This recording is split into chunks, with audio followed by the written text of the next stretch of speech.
Hi everyone, you've landed at Aquascaping on the Fly Living Art Creations. I'm Anthony, your host and content creator. Here on my channel, I like to infuse my love of spirit and Mother Nature into every one of the builds I make, whether it's on the terrarium side or the aquascaping side. So feel free to inquire about how I use spirit in my guides through your comments, and I can go into further detail for you. And while we're on the subject of comments, we are now at 223 subscribers. So thank you for that. That's very exciting. The channel is just 6 months old. And one of the things I love about it is that the comments, I listen to all of them, I read all of them, and I answer all of them. And I love the positive, uplifting community that the channel has created that has caught me quite by surprise. Your outpour of love and generosity is amazing, and I do appreciate that. And I get that through every one of my comments. So if you feel compelled and you like the content we're making here, please consider subscribing. It doesn't cost you anything. It just says, hey, I like that. And leaving a comment is awesome. And also, if you will do a like on the videos. For the algorithm, which for YouTube hasn't even gotten me anywhere near my audience yet, which is kind of funny because my channel is so new. When you get all three of those, I consider it the trifecta for the YouTube algorithm. And then it kind of helps push your videos out there to that larger audience that it's intended for when you're talking about aquascaping and terrariums. So that's just my shameless plug for the channel. Today, however, what we're going to talk about is I'm doing a retrospective series on the 5 tanks that we have up and running right now. So that includes Blackfish, which is a 20-gallon long, Tree of Life, another 20-gallon long, and then the Trinity series, which is a series of 3 tanks that are 10 gallons each. 3 individual tanks with different hardscapes, but they carry one theme across. One universal theme for all of them.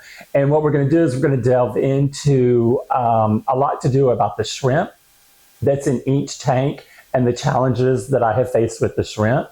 A couple of plant issues that did not work out very well. The addition of mystery shrimp and what to look out for when you're adding any type of shrimp to your tank setup. And then also we're going to talk about the houseplants that I have growing out of my tanks and what a difference I can see in my water quality because of my houseplants. And it's also going to delve into how old each setup is and the specifics, notes that I've taken that I think is going to be really important for you guys out there that are trying this on your own for the first time. Now remember, my channel is not one of those channels where there's any subscribers. I'm purchasing all of my materials on my own. I'm setting up tanks as a beginner because I have no experience in this. When I created my channel, it was out of drive and determination, and I believe it was spirit-led because I found it quite by accident. And when I found the first video, I was basically hooked immediately. And within just a few short weeks, I had created my own YouTube channel with no knowledge of how to do anything. I mean, basically that's it. And I felt driven to put out videos that show other beginners that don't have the finances to put into what a normal setup is going to cost you. So my tanks are low budget.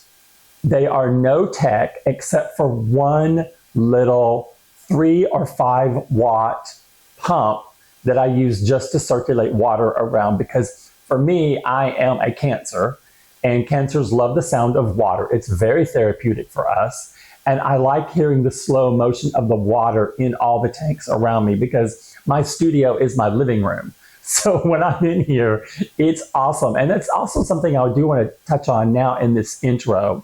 There's something that a lot of people don't really outwardly talk about is how therapeutic this hobby is. Considering the climate of the world, in North America right now, specifically in the United States, as far as what's going on politically around us.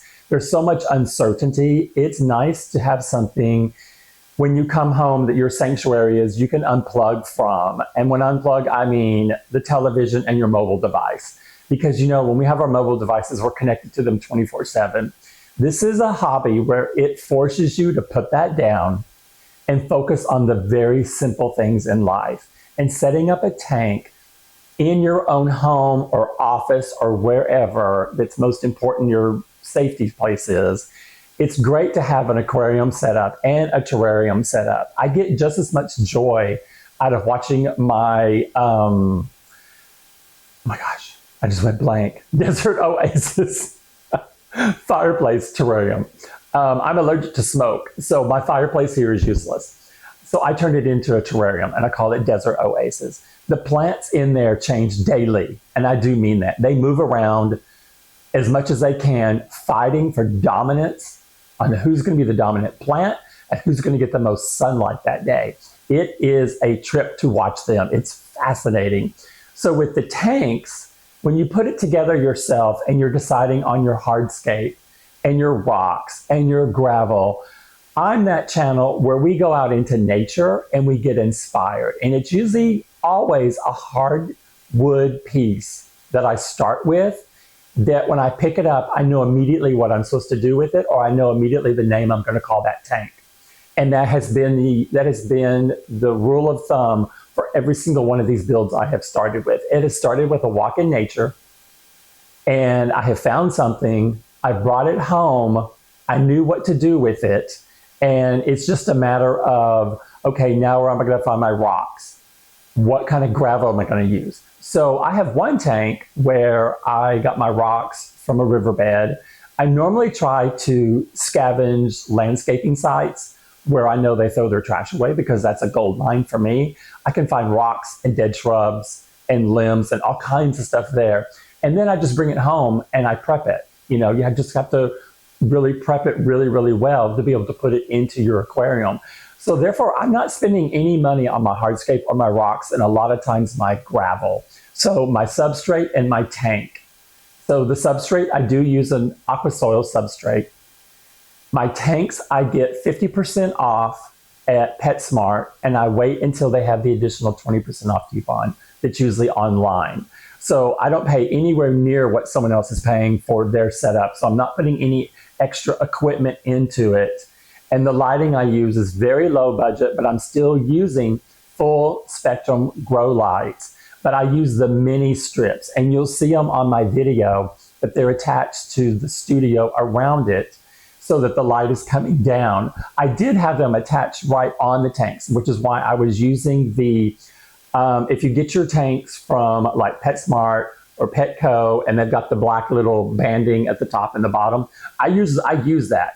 I needed it in my setup on my studio because I have bolts that are holding the shelf up that 3 of my tanks are sitting on. If I didn't have the riser that's built into the tank, I wouldn't be able to put my tanks there because it would be a flat surface and the glass would be tilted. So I actually use the little black decorative piece that goes on there, and I use it on the ones on the top, and I attach my houseplants to it. So for me, it's very beneficial, and it doesn't bother my view. And matter of fact, I can hide my water line because the lip of that rim comes down into the tank. So if you always tap your water off, you'll always see water, and that's it. You won't necessarily see that corrosion line that you see on a lot of tanks unless you clean it really, really, really well. And I'm kind of lazy when it comes to that. I kind of like let my tanks go for a little bit. So I'm doing a natural planted tank, and I'm only using that little pump to circulate the water around, and that's it. So my builds, the most I've spent so far is just over $200. And when I say just over $200, I'm talking like $210. Most of my tanks are around $150, and that's all the plants I put in them. And I don't go cheap on my plants. I buy the plants I want. So if you're looking for a hobby where you can get into it and enjoy it, I've got shrimp only at this point. So when I do livestock, I will buy the ones that are a bargain price, and I will get the ones that will go in and cohabitate with other plants. I've already been doing research on the levels of the tank and what fish swim in what level. So if you're looking for a tank that has the full range of fish that are swimming in it, you need to do your research about who swims at the top, who swims at the bottom, and who swims in the middle section, so that when they're all going around doing their thing, that they're going to be happy in the different levels. And always remember that fish like to swim side to side, not up and down. So the tall tank is not as beneficial for your fish as a wider tank. It gives them more swimming room. So that's just like a little FYI. But so feel welcome to be in my channel, to come on board. I'd love to have your feedback. So right now I'm going to close this section out, and then I'm going to go use this same intro for every one of the tanks. Thanks for joining me today, and I hope you guys enjoyed the videos.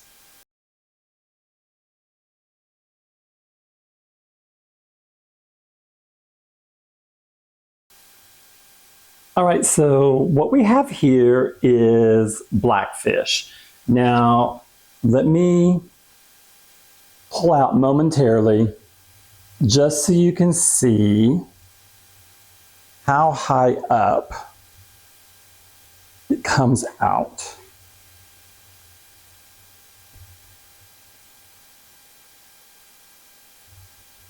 Now, this piece of hardscape started out as shark fin.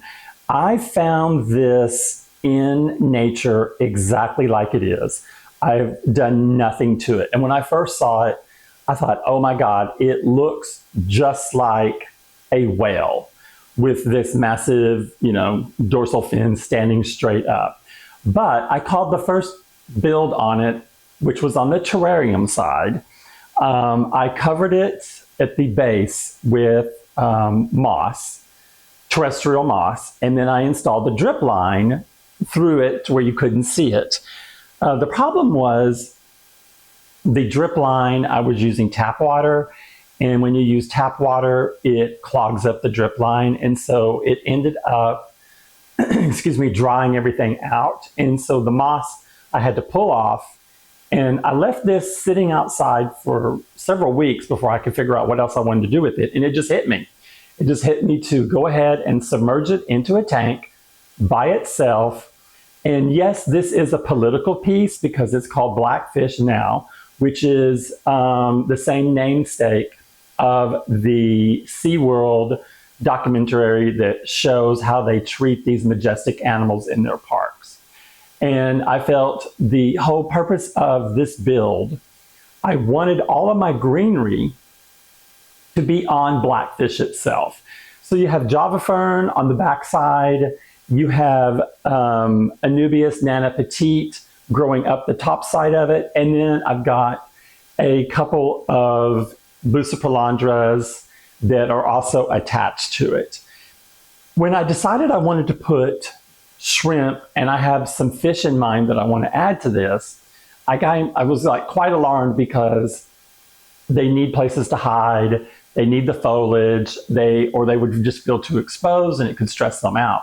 So I added 2 Anubias, and I'm so glad I did because they turned out beautiful.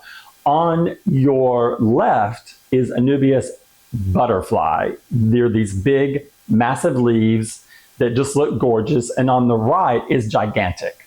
And that's 3 plants that I've got tied together with a rubber band. Now, it does not bother me that you can see that because I do move that plant around from time to time just to see what kind of look is going for it. Now, it's not time for its lights to come on, so I've got my studio lights set up where hopefully you can see everything. Now, this is a tank where I went out foraging for the rocks with my family, and we went into a stream. And so to get these prepared for a tank, I had to boil them twice. I had to boil them, clean them again. So clean, boil. It took me hours to get this done. But what I love is the rocks have this beautiful lightness to them to where blackfish really is just sitting on it like it is almost like a skeleton is what it really kind of appears to me. It's almost like you're looking at the Titanic. The Titanic that's being overgrown with life. And so the plants are all attached except the two Anubias and the boosts that are on the left and the right. And those I move around different times. But it is done really, really well. I've been very pleased with how this has worked out. And so the notes I wanted to point out for you guys on this one is this setup was done on June the 13th of this year, 25. It is now 26 days old. On 6/24 of this year, I added 20 blue velvet neocardinia shrimp. And if those of you who are not familiar with the blue velvet is a crossbreed between Blue Dream and the Cherry Red, and to get this light blue coloring. So occasionally, if you want to raise the blue velvet, you can get a rogue red spot on them just because of their heritage. I started with, it was 20 exactly, but in the order, there were also, one of the shrimp had given birth. So I had babies in the order and I was super excited. However, when the package arrived, I was home and the box was rather warm. I opened it up. The water was too warm. The insulation was warm. The ice pack had melted. The ice pack was warm. And I was really concerned about the death rate. But everyone was alive. And so I took extreme caution in acclimating the shrimp into the tank. Normally, some people will just do 15 minutes where they leave them in the bag and you get the temperature acclimation.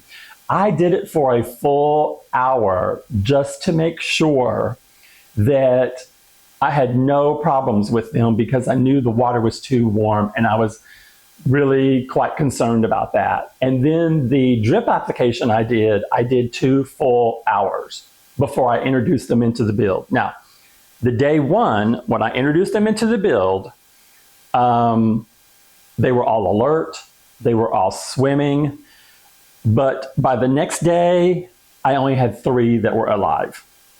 I know that is a huge, huge drop in the population, just 3 left. On the 26th, which was 2 days later, I had 1 left.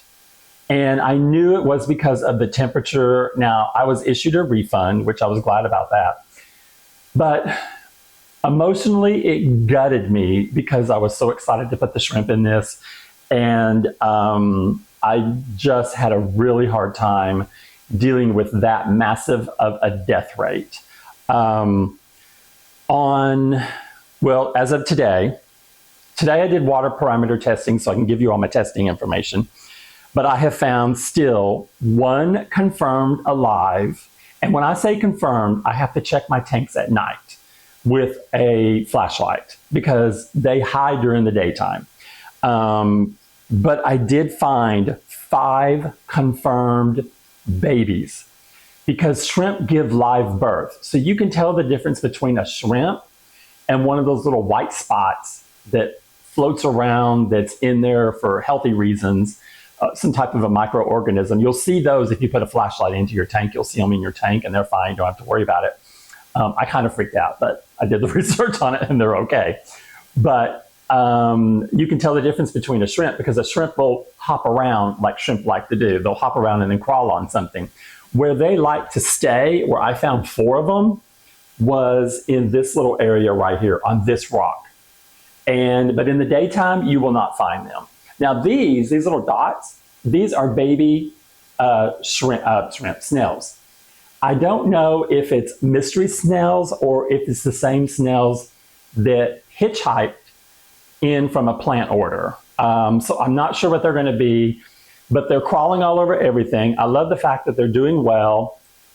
And I hope that they continue to do well because I've seen where I have mystery snails in my two of my other tanks, and they do a beautiful job cleaning your hardscape and your aquarium walls. So I'm really happy that we have them in there because I know they'll be doing their job.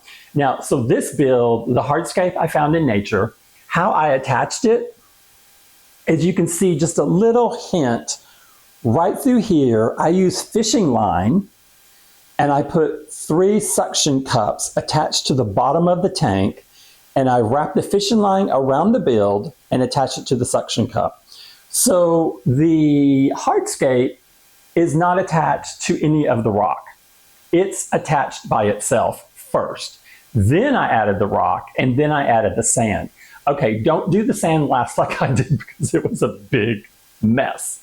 I had to put the sand, I put the sand in with the water in there, and it was just a cloudy nightmare. I ended up draining all my water out, letting the sand settle, and then putting the water in very, very, very slowly so I could see what it looked like. But the sand, I love the sand, and I love the rock. I think they look beautiful together, and I think it highlights the beautiful coloring in this driftwood. Another thing we need to talk about is, so we know confirmed, I had talked with the shipment company over the shrimp, so they agreed, yes, it was the hot weather. They said when a temperature gets over 92 degrees, that's when they see compromised or dead on arrivals. And so it was definitely, it was over 98 degrees when they were delivered. And it took quite a while for the delivery to get here as far as the number of days. So that's why the dry ice and everything was completely melted. So I wanted initially a new shipment coming out, but because the temperatures where I am in Texas are hotter now than they were when these arrived, I'll have to wait until, you know, probably this fall before I can get a replacement, order another shipment of them, because they did do a replacement for me. Now my lighting on here is one that I've never used before on any of my other tanks. It is 2 of these round lights that are on an acrylic stand that's underneath the tank itself on the back side. It's 2 lights with 1 controller. I like that about it because you don't have to have 2 separate lights. The tank is long enough to where it needs to have 2 lights for balance. I have it at 75% and on for 8 hours. The only really other thing, I did have a larger wave maker that was a regular wave maker. What I've got it now in it is a 5-watt little pump that, and you can see it's just barely moving the water around. I have it as high up as possible because I want to hear that sound. And I think as I said in the intro, I think the sound to me is just amazing.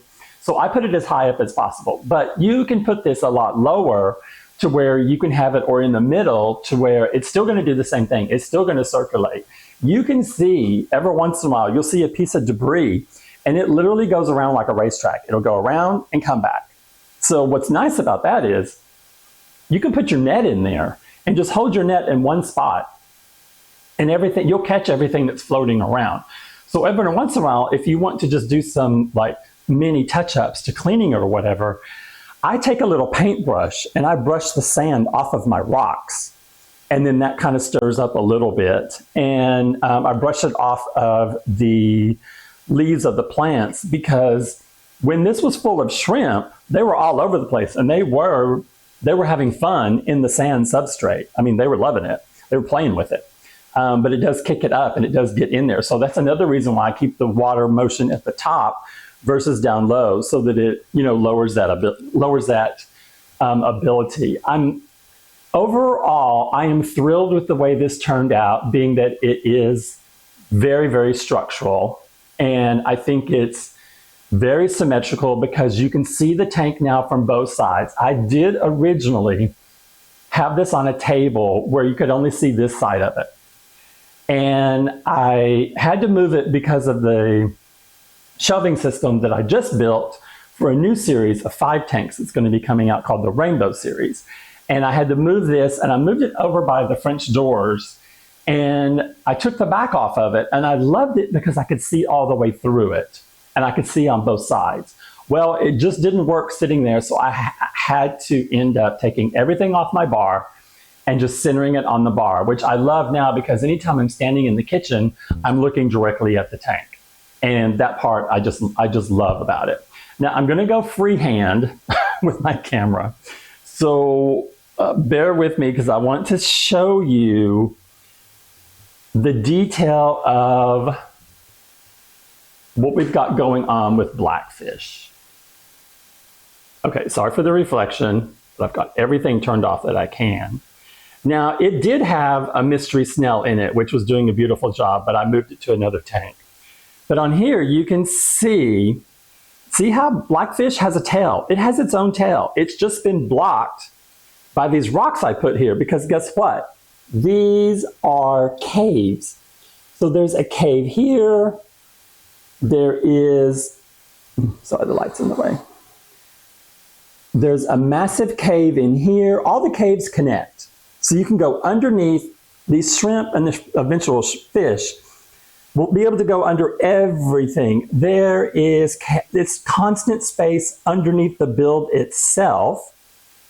There's even a system here of caves.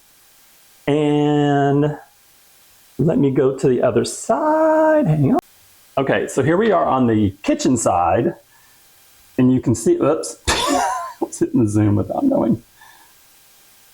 So you can see here, they've got, the shrimp have so many places. You can see the tail a lot better from this side. And there's how the Java fern is crammed into, there's a hole there. I don't have anything glued on the Java fern, it's just crammed into a hole. This whole side here had rotted away, so I can't really stick a plant in there, but you can see the rock on this side. You can see there's more snails on this side. You've got, all right, hang on, let's do this. There we go. Ah, there we go, that'll help. Okay, so you see that? You've got caves everywhere. So there's tons of hiding space. I really wanted to do that. I've even tried to sneak in some little tiny boost plants just to make sure that it kind of gives even more hiding spots for the plants themselves.